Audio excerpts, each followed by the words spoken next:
Hello, and welcome to the Gotham TV podcast, an unofficial podcast about the TV show Gotham, a Fox TV show based on the DC comic book characters in that universe. It's due to launch in autumn 2014. I'm Derek, one of your hosts for the show.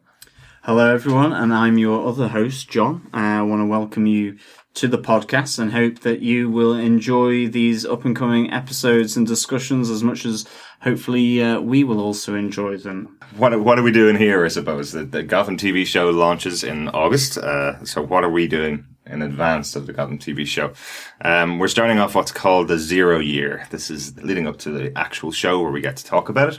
We'll be talking about a lot of the connected universe. We'll be talking about the comics. We'll be talking about the news, all the new character details that are being released in advance, all the casting, the production, what's going on there. Every bit of news that we find, we'll present it to you. Hopefully we're going to do a podcast about once every 2 weeks on those kind of topics. Once we get to the launch of the TV series, we're going to kick that off as a year one podcast.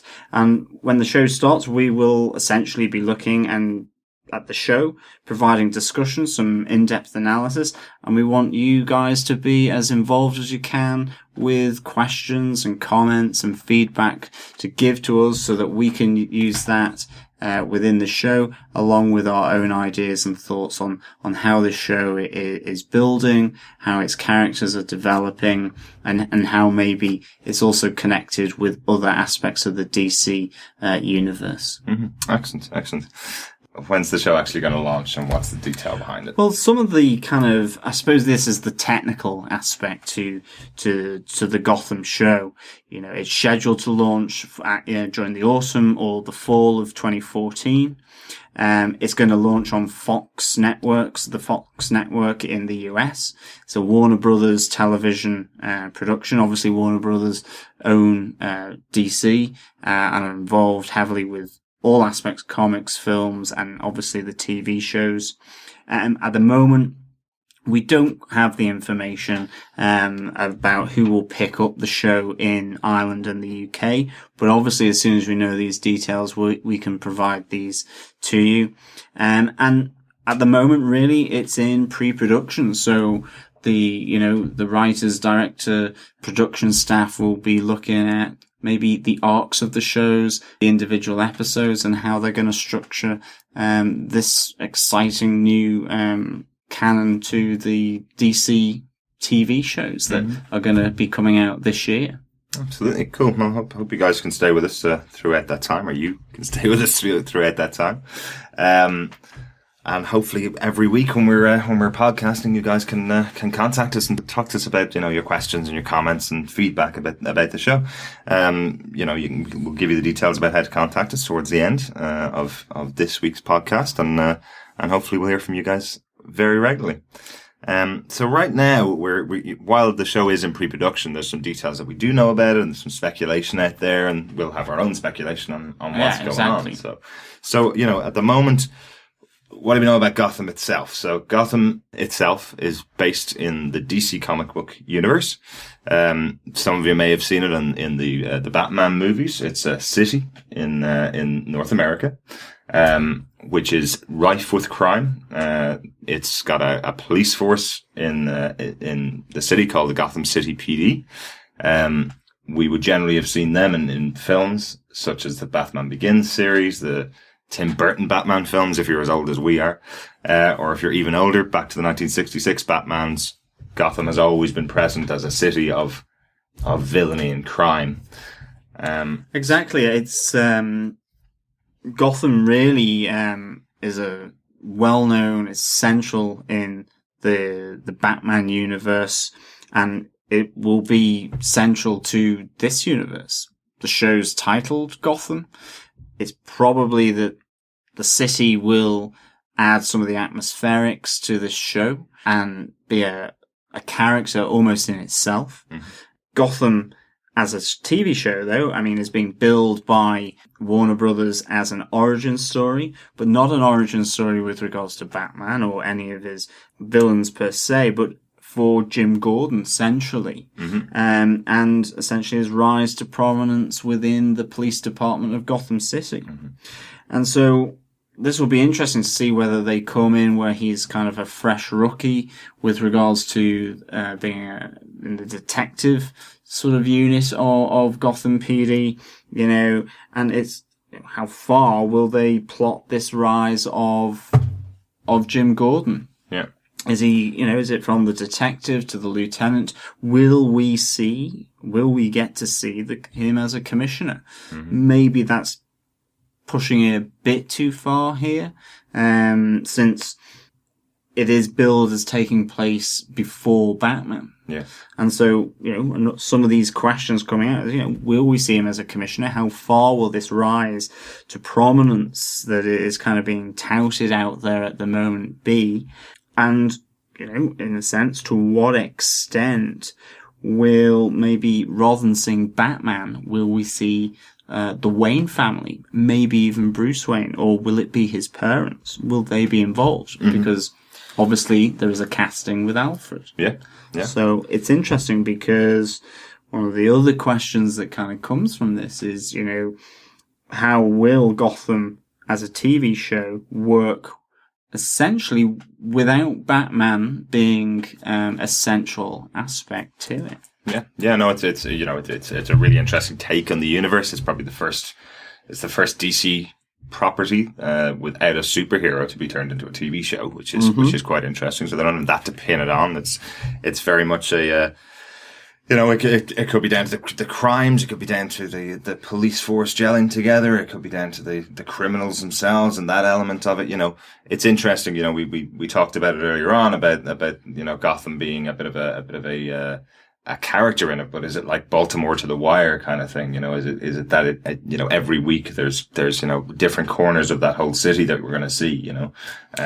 Exactly. I mean, Gotham has provided so much atmosphere to sort of the films.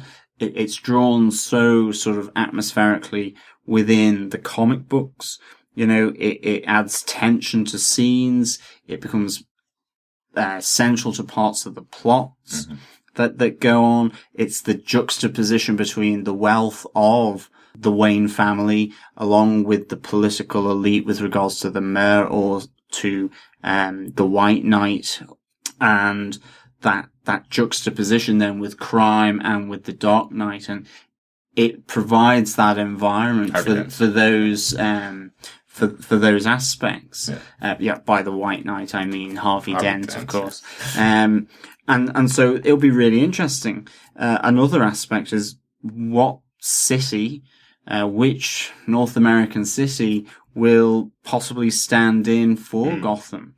Will it be the Chicago of the Nolan films, or the New York City of Nolan films, or that's used certainly in Marvel Universe? Will it be a completely different city, maybe a Detroit or something like that, or will it be Vancouver? Who knows? Well, yeah, absolutely. A lot of previous cities have been used to stand in for Gotham. It's obviously coming from a comic book. They're able to draw whatever they want. They're able to draw the darkest city that's ever existed on the face of the planet.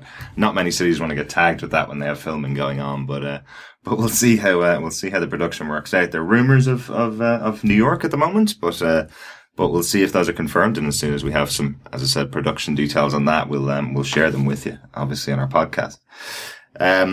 So overall, a couple of kind of interesting points about the TV show itself. It's not a show that got a pilot. Nobody's seen any footage of the show yet, including the executives at Fox who have given it the go ahead. They've chosen to do this as a series straight off the bat. Like, what does that say to you as a kind of a comment on the show? They seem pretty confident in it, don't they? Yeah, I mean, it must suggest a confidence in the property. I mean, obviously it's coming off the back of three very and highly successful films by Nolan, but also, let's not forget, the DC Universe has done very well within TV with Smallville, and obviously now the Arrow has found its legs and has had really good second season. It's becoming more interconnected and so on. Yeah. So that, I think, may be part of the reason for it. Also, maybe there are other factors that we just simply don't know, that it's a change in direction by Fox in itself. Maybe it wants to be a part of certainly this increasing sort of culture of looking at comic book material and putting that down onto TV, onto films, and it being successful. I mean, at the end of the day, these companies are, a business, but it's a business of creativity and it's a business of putting that on. Yeah, and I suppose, as John mentioned, there's already Arrow on TV at the moment, which is on the CW network. It's about 2 seasons in so far. They're introducing another series at the moment called Flash, which will be on at the same time as Gotham. And then a fourth show is also being commissioned from the DC universe called Constantine. Can any of these connect together at all? They're all different networks by the sounds of things. There's connections in the DC universe, but can they connect together at all on the TV show, do you think? I think you would think they could do. Obviously, Marvel has set a fairly high benchmark with regards to connecting their film universe with now their TV universe with Agents of S.H.I.E.L.D. And also within their comics. By the end of this year, 4 TV shows. Okay, they're different networks for Flash and for Arrow. But, how much will they connect together? Obviously, there is a connection there in that Arrow has introduced Flash as a character. Also, how will Gotham link in with the Arrow? It's difficult to say. Maybe not at all. Yeah. But it might be that they will connect it into the Justice League. And maybe in part, some of this is laying the foundations and building sort of the context of the Justice League movie that's proposed. Yeah. I mean, part of it is maybe how much will they reference previous films, if at all? Absolutely. Like, will there be references to the most recent Superman film, Man of Steel? Will there be references to the Nolan universe, even though it's set technically before the universe? We know for a fact that it's set when Commissioner Jim Gordon is only starting out, and as Detective Jim Gordon, we know he's in his mid to late 20s. So at that stage, Bruce Wayne, who becomes Batman, spoilers, Bruce Wayne, who becomes Batman, is only, 7 or 8 years old. It's around the time that his parents get killed, which is, potentially a huge plot point of the first episode. We don't know any of this yet, but there's, all of that kind of connective tissue will they reference it in this TV show, or will they take a complete sidestep from all the other properties and do their standalone show? They're all great. They're all, really interesting questions. This is why we're so excited to do, a podcast. Yeah, I mean, and maybe it's a blessing and a curse. I mean, maybe it wants to be a standalone show, and maybe it should be, because that's how you will fully explore Gotham City and the characters of Gotham City that are either villains or aren't superheroes. Like, we've seen how much of a curse it's been for Agents of S.H.I.E.L.D. at the moment. It's running on TV at the moment and has set itself up to be a connective TV show to films, which are generally much longer production cycles and much higher budgets. So how do you deal with that when you do a week to week show? So Gotham taking this kind of stance of setting itself before the Nolan films is a good way of differentiating yourself. Good way of not setting yourself up to having to have a guest star in there like a Christian Bale walking in on a TV show would be unheard of, or Ben Affleck, now the new Batman, would be unheard of. So exactly. I mean, I think as well it's exploring the regular humans. I mean, I know Batman technically has no superpowers, but he has a lot of money and he can spend a lot of money on a lot of gadgets. Absolutely. More so, it would seem, than the police department. But it's looking at humans who are in, you could argue, a 9-to-5 job, and how that works with, as well, the origin stories of some of the villains. And I mean, I think that's another way of answering the question, how will this TV show work without Batman? And the focus is on Jim Gordon and his rise to prominence, but it is also looking at the stories of the villains that made, in a sense, Gotham City infamous with regards to crime and so on. And why they needed a Batman in the first place, yeah. Exactly. And I mean, at least sort of to date, we know that there's going to be Cobblepot, aka the Penguin, Fish Mooney, these characters that are all in there. And I mean, that's a really large character in Cobblepot, and probably his origin of becoming a penguin. With Fish Mooney, the penguin, I should say. Not a penguin. That's a chocolate biscuit, if anyone wants to know. But with Fish Mooney, I mean, you know, it's being said this is a new character, possibly, created just for the show. Yeah. So it's a wholly original character. The character's described as a sadistic gangster. So that's interesting. I mean, Cobblepot in itself is a gangster as well.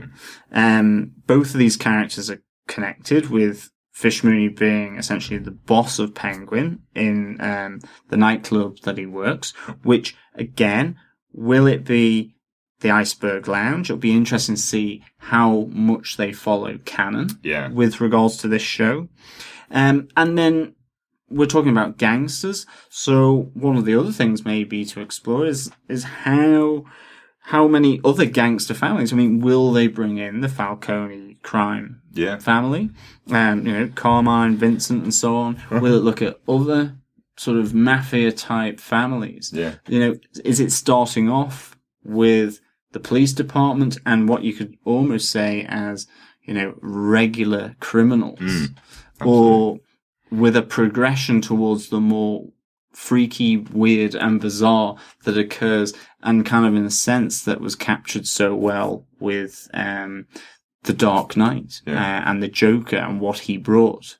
Maybe it's that type of sort of thrust and thread that will be going on. And they got a really great opportunity to do kind of a noirish type of, you know, detective show, essentially. You know, I know from the creators themselves, from the people that are involved in the production of the TV show. We've seen some of the past shows they've done are things like CSI, you know, a very regular TV show where it's what's called a police procedural, where they find a crime at the beginning of the episode, solve it by the end. Will it move down that track? Hopefully not. Hopefully there'll be more to the overarching story than just that, but it'll give us very little to talk about if we're just solving a crime every week. Exactly. It'd be interesting to see what the structure of this will be about. I mean, will it be a crime procedural, you know, a crime occurs and it gets solved, or that kind of occurs in a sort of discrete threads throughout the course of the season, which actually bring into focus a bigger picture that's going on with regards to Fish Mooney as the main sort of boss villain, and Cobblepot maybe and his arc. I mean, there's a whole host of different kind of character arcs that can occur here. And I think it would be a shame if it just went down a crime procedural.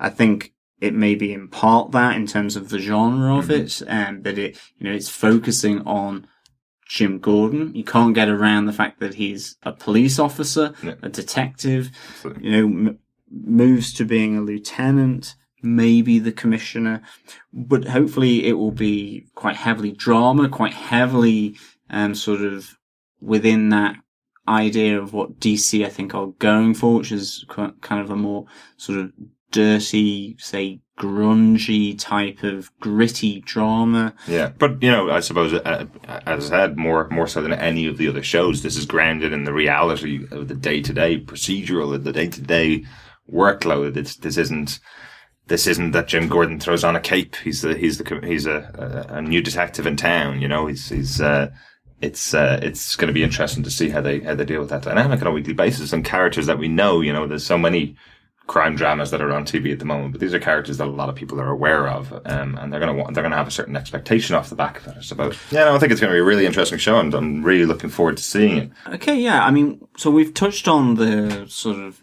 casting and characters slightly, and we hope to do more on that in 2 weeks' time, where we can go into a fuller, more detailed kind of picture on a lot of that news that has been coming out over the last 2 weeks. But I think we also want to just talk about some of the, I suppose you could say, showrunners at the moment. They might not be, but the people who we know are involved with regards to the writing, the directing, and so on. And I mean, of course, all of this is coming from, characters created by Bob Kane, but also then that were developed further by Bill Finger. Yeah, absolutely. He's getting the credit he deserves, and they're getting their credit, and they're obviously stating the claim that this is based on the DC Comics universe. It's based on the characters created in the 50s by Bob and Bill Finger. It's quite an interesting story. May revisit in the future. Exactly. I mean, it's that idea now anyway, I think, with comics where, the co-creators, not just simply someone that came up with the idea, but maybe the people that, did the artwork for it within the comics or developed some of the traits that people absolutely love because it was down to the drawing or down to the penciling or down to the storyboarding. That, these people are just, or as important, and involved within that creation of a sort of much loved and well-known property. So it's really nice. One of the things is obviously these people were getting lost in time because comics were written for kids in the 50s, nobody thought that 50 years later or 55 years later we'd be talking about a TV show. Exactly. And I mean, in some ways it's really great to see that the TV show, certainly from what we can see at the moment, are acknowledging that, there were other people involved in those really early stages of the creation of this character, Batman, and his villains, and the city of Gotham, that they're being acknowledged. So that's really good. One other thing is, with regards to writer and director, is that they're both Brits, actually. There's Bruno Heller, who is currently down as the principal writer. He was born in London. And then there is Danny Cannon, who is down at the moment as the director, but also as an executive producer. Yeah, they're both executive producers in the show, which means they kind of will give a steer to it by the sounds of things, And you think if something's getting ordered to series from Fox, they obviously have a lot of confidence in these guys, they're obviously seeing something that they can help to run the show, and help to kind of oversee the style that they're looking for. Well, I think it's interesting because you look at some of the stuff that they've done previously. For example, like with Danny Cannon, he was involved with CSI and quite heavily involved in a number of different capacities of producing, directing, and writing. It's a crime-driven show. It's a long-running. It's a successful show. Someone like that at the helm. It's not to say that it will be like CSI, but, it's someone who knows the efforts required to put out a show once a week with high expectations. CSI has a large number of followers. That's why it's been on TV for so long. Maybe not everyone's cup of tea, but it's successful. He's done things like Nikita is another. He's done Dark Blue, and he's done The Forgotten, and in each of these cases, heavily Warner Brother TV connections with some of these shows that he's done previously as well, and maybe they've seen his work, they know how he manages the operation, and are happy to place this property in his hands for delivering a weekly TV show with very much loved characters. Absolutely, and who wouldn't want to work in that playground of DC universe? There's so much available to you with 65 years of detailed characterization that you can draw upon to make your show the best possible show that's available. It's gotta be fun to do. Absolutely, and I mean, for me, if I was a writer and part of it was slated to me saying, you can work with the origin stories, and when we say origin stories, we mean like going right back to, maybe where the seed that they become a psychopath or a villain occurs. In the Gotham universe, there is such a wealth of villains, from the Joker, the Riddler, Mad Hatter, the Penguin, even sort of Bane's renaissance and so on with the films. With Hugo Strange and with all the ancillary characters that are available to you. This Catwoman, Poison Ivy, these. Yeah, it's one of the reasons, and as a comic book fanatic like I am, it's one of those things that kind of gets my back, but I totally understand it, is why they reboot comic books so often, why they start at the beginning again, because the beginning is so fascinating to writers, to see how that person got from being just a guy on the street that you'd walk past and never talk to becoming the most evil person or the best superhero. It's getting that origin story every time. It must be fascinating to be able to get that opportunity. Writer Bruno Hellier has been involved in quite a lot as well, hasn't he? Yeah, I mean, he's been involved with The Mentalist, Rome,